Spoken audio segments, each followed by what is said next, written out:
नमस्कार, मैं हूं प्रेम कुमार। प्रणाम इंडिया में आपका स्वागत है।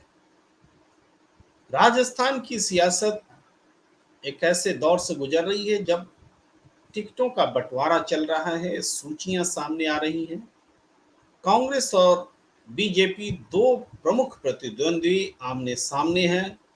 एक रिवाज को बनाए रखने की चाहत से कि सत्ता बदलती रहे और एक रिवाज को बदलने की चाहत से कि सत्ता बदलने का रिवाज टूटे।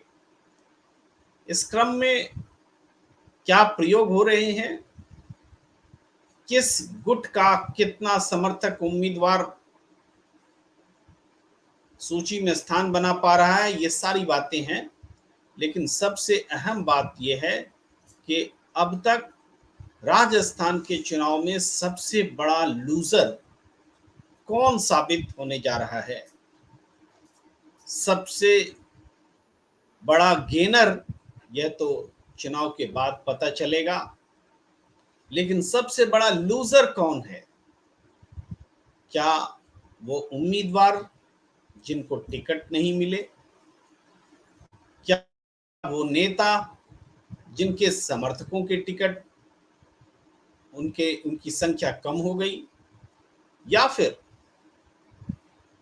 वो नेता जिनके राजनीतिक भविष्य का फैसला अटका हुआ है, अंधकार में दिख रहा है, जो आज बहुत मजबूत है और कल उनकी ये मजबूती गायब होने वाली है? कौन है सबसे बड़ा लूजर? जवाब आपके सामने, आपके मन में, जेहन में जरूर आ रहे होंगे। सहमत असहमत हो सकते हैं।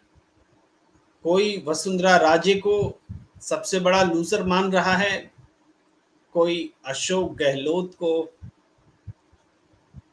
कोई सचिन पायलट को भी मान रहा है, तो कोई दूसरे जो दावेदार हैं भारतीय जनता पार्टी में, जो वसुंधरा राजे के कंटेंडर हो सकते हैं, उनमें से कोई नाम ढूंढ रहा है। लेकिन सही मायने में राजस्थान में लूजर कौन है? राजस्थान में जो सूची आई है उसमें भारतीय जनता पार्टी ने 76 नामों को छोड़कर सारी सूचियां जारी कर दी हैं। यानी 124 नाम, सूची में सारे नाम जाहिर कर दिए हैं, 124 प्रत्याशियों के नाम घोषित कर दिए। और कांग्रेस में उल्टा है, 124 प्रत्याशियों के नामों का इंतजार है और 76 प्रत्याशियों के नाम घोषित कर दिए गए हैं। अब दूसरी सूची आने के बाद कांग्रेस में कहा तो ये जा रहा है कि अशोक गहलोत की चली है, अशोक गहलोत बम बम है, उनके समर्थकों को खूब जगह मिली है। और जाहिर बात है, जब ऐसी बात कही जाती है तो सचिन पायलट के लिए उल्टा माना और समझा जाता है कि सचिन पायलट के समर्थकों को कम जगह मिली है, नहीं मिली है, उनकी नहीं चली है। लेकिन क्या ये सच है? क्या यही सच्चाई है?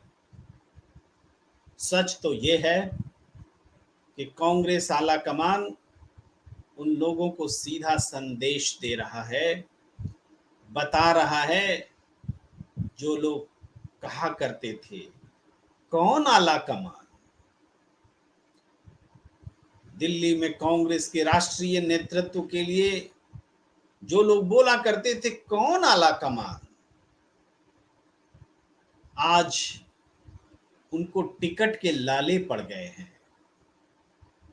अपने दम से चुनाव जीतने का मादा उनमें है, ये मादा दिखाने की हिम्मत नहीं हो रही है। जब ये तय हो जाए कि टिकट नहीं मिलेंगे, उसके बाद मरता क्या नहीं करता, पार्टी छोड़े दूसरी पार्टी में जाएं या निर्दलीय लड़े, वो बात अलग है। लेकिन उम्मीद से बंधकर आला कमान की ओर टकटकी लगा करके देख रहे हैं, ये बात बताती है कि आला कमान कौन। और उस प्रश्न के आईने में जिनको आला कमान के तौर पर स्थापित किया जा रहा था, वो अशोक गहलोत जी, मुख्यमंत्री अशोक गहलोत जी तब भी चुप थे, आज भी चुप हैं। तब उस चुप्पी का मतलब था कि आला कमान दिल्ली में नहीं, राजस्थान में, और राजस्थान में का मतलब अशोक गहलोत। और आज चुप्पी का मतलब है कि अगर मुंह खोला, जुबान खोली, तो जो रही सही कसर बाकी है वो भी खत्म हो जाएगी। यानी अशोक गहलोत ने भी, उनको भी ये मानना पड़ा है कि आला कमान कौन, इसका जवाब समझना भी पड़ा है, मानना भी पड़ा है।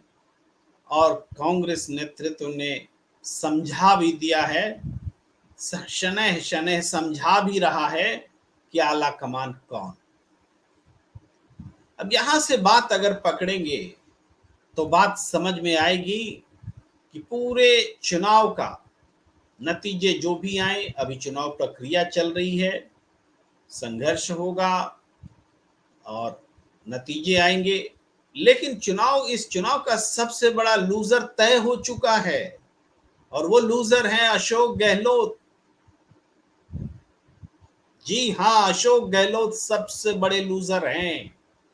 ये बात बाद में साबित होने के बाद तो सब लोग कहेंगे, लेकिन समय से पहले ये बात मैं आपको बता और समझा रहा हूं, आप समझते भी हैं, बस मैं उस ओर ध्यान दिला रहा हूं कि इस चुनाव का सबसे बड़ा लूजर अशोक गहलोत है। दो सूचियां आने के बाद ये न समझें कि अशोक गहलोत के समर्थकों की संख्या ज्यादा है तो वो विनर हो गए। सचिन पायलट ने तो छोड़ दिया, ये देखना भी छोड़ दिया कि किसको टिकट मिला, किसको नहीं मिला, क्योंकि अब सचिन पायलट ने यह तय कर लिया है कि मेरे आदमी करके हम अपने कुनबे को छोटा क्यों बताएं। पूरी कांग्रेस मेरी है, सारे लोग मेरे हैं। इस भाव में सचिन पायलट आ गए हैं। कुछ लोगों को टिकट नहीं मिलता है, जो कहते हैं कि सचिन पायलट के समर्थक हैं, तो उनकी भी परीक्षा हो जा रही। अगर टिकट नहीं मिला और आप चले गए बीजेपी के पास, तो आप सचिन पायलट के भी आदमी नहीं है। इसका मतलब है कि आप महत्वाकांक्षा और अपनी जरूरतों के आदमी हैं। तो ऐसे लोगों के लिए सचिन पायलट क्यों खड़े रहें? ये एक बात है, किसी भी नेता के लिए ये बात है। तो सचिन पायलट के साथ जब से आलाकमान ने उनको स्वीकार किया है, सचिन पायलट को एलिवेट किया है, CWC का मेंबर बनाया है, प्रदेश कांग्रेस में इज्जत दी है, प्रदेश कांग्रेस समिति की बैठकों में दूल्हे की तरफ बैठने लगे हैं, जनता के बीच जब जाते हैं तो सबसे लोकप्रिय नेता के रूप में सचिन पायलट जब दिखने लगते हैं, तो बात समझ में आने लगती है कि लूज कौन कर रहा है और गेन कौन कर रहा है। अशोक गहलोत जब अपने सबसे प्रिय नेताओं तिकड़ी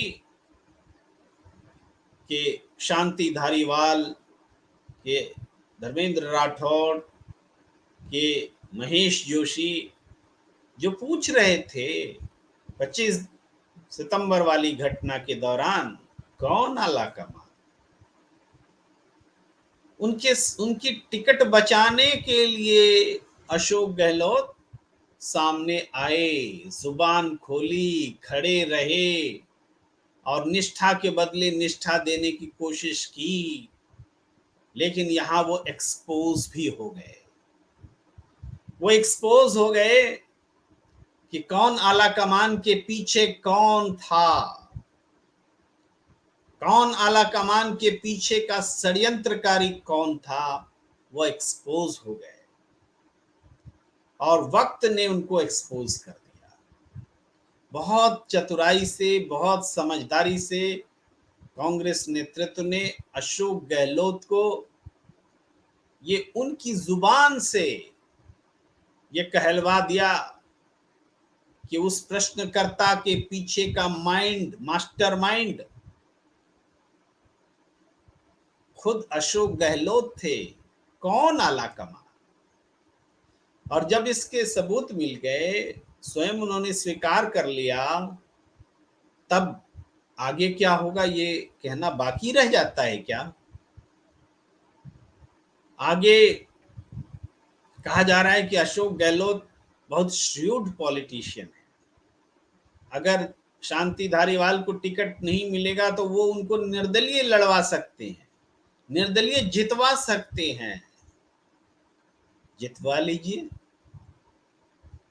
जितवा लीजिए। आलाकमान कौन इसको आप जितवाना चाहते हैं कि जिस सवाल पर आलाकमान रहा था मौन,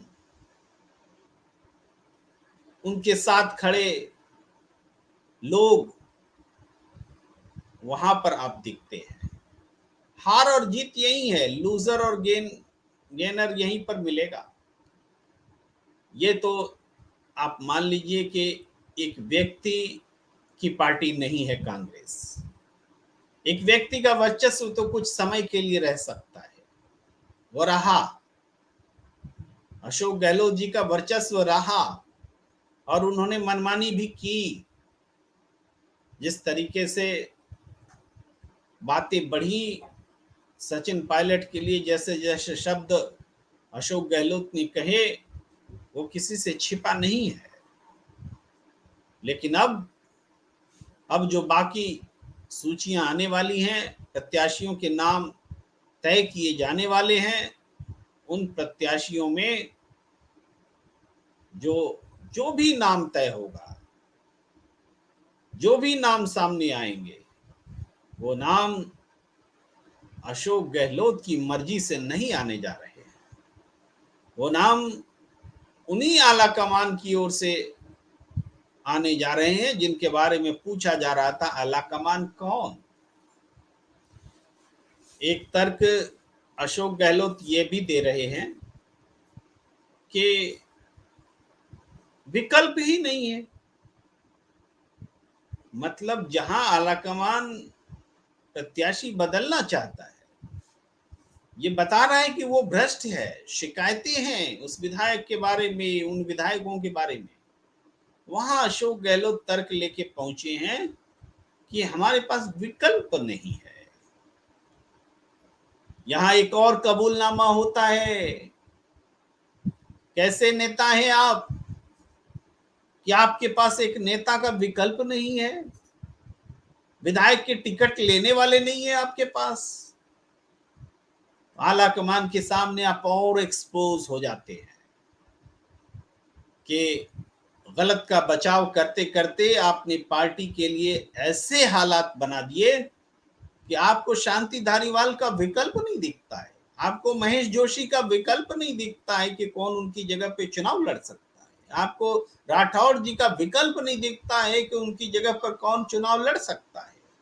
तो लानत है ऐसे नेतृत्व पर, लानत है ऐसी जादूगरी पर, लानत है ऐसे चमत्कारी नेता पर। कैसा चमत्कार। तो दरअसल अशोक गहलोत जी ने खुद को हर स्तर पर आलाकमान के सामने एक्सपोज किया है। और अब दशहरा बीतने दीजिए, सूचियां तो धीरे धीरे आएंगी, लेकिन धीरे धीरे आलाकमान कौन इसका जवाब भी आता जाएगा। और इस चुनाव में चुनाव का लूजर भी स्पष्ट होता चला जाएगा। और ऐसा नहीं है कि हम जो कह रहे हैं इस बात को समझने के लिए, इस बात की पुष्टि के लिए कोई बहुत लंबा इंतजार करना हो, बस सूची आने भर का ही तो इंतजार करना है। और उसके बाद कितने लोग चुनाव में जीत कर आते हैं, उससे तय होगा कि सत्ता में कांग्रेस आ रही है कि नहीं आ रही है। और सत्ता में अगर नहीं आई कांग्रेस, तब तो अशोक गहलोत जी का और भी दुर्दिन बहुत जल्दी आने वाला है, क्योंकि पार्टी अब उनके हाथों में रहने वाली नहीं है। पार्टी का नेतृत्व राजस्थान में किसी और के हाथ में जाएगा, और अगर कांग्रेस जीत जाती है, रिवाज बदल जाता है, तब भी तब भी ऐसा नहीं है कि विधायकों की संख्या के बदौलत सरकार बनाने के लिए अशोक गहलोत वो संख्या जुगाड़ लेंगे। क्योंकि आज तक राजस्थान की सियासत में इस बात का फैसला नहीं हुआ है कि आलाकमान जिस तरफ खड़ी हुई हो उसके साथ विधायकों की संख्या कम हो गई। एक स्थिति बनी थी जब आलाकमान के बारे में विधायकों की समझ को छद्म तरीके से एक बादल, आसमान में जैसे बादल आते हैं वैसे बादल की तरह ढक दिया गया था, और बने बनाए फॉर्मेट पर विधायकों ने साइन कर दिए थे, जिसको इस्तीफा कहा जाता है। लेकिन बाद में बहुत सारे विधायक ये कह रहे थे कि हमें तो मालूम ही नहीं था कि हमसे साइन किस लिए लिए जा रहे हैं। तो उससे, वैसे सिग्नेचर से कांग्रेस के नेता, विधायक दल का नेता तय नहीं होता है। विधायक दल का नेता खुद अशोक गहलोत भी कहते रहे हैं, सचिन पायलट भी कहते रहे हैं कि आला कमान ही तय करेगा कि मुख्यमंत्री कौन हो, विधायक तो बस उस पर मुहर लगाएंगे। इसका भी मतलब यही होता है कि विधायकों की निष्ठा आला कमान के साथ होती है, कौन आला कमान कहने वालों के साथ निष्ठा नहीं होती। तो चुनाव से पहले सबसे बड़े लूजर मैंने बता दिया, अशोक गहलोत। अगर आप सहमत हैं तो जरूर प्रतिक्रियाएं दीजिए, ताकि हम भी यह समझ सकें कि जिस तरीके से हम वर्तमान चुनाव प्रक्रिया के दौरान राजनीतिक घटनाक्रम को देखने, समझने, पढ़ने की कोशिश कर रहे हैं, उसमें हम कितने सत्य के करीब हैं। तो हमें दीजिए इजाजत, नमस्कार। और आपसे आग्रह है कि आप हमारे YouTube चैनल को ज़रूर सब्सक्राइब कीजिए। हमारा YouTube चैनल प्रणाम इंडिया, और @Pranam India, Facebook ask the Prem Kumar, Twitter @ask the Prem Kumar. नमस्कार।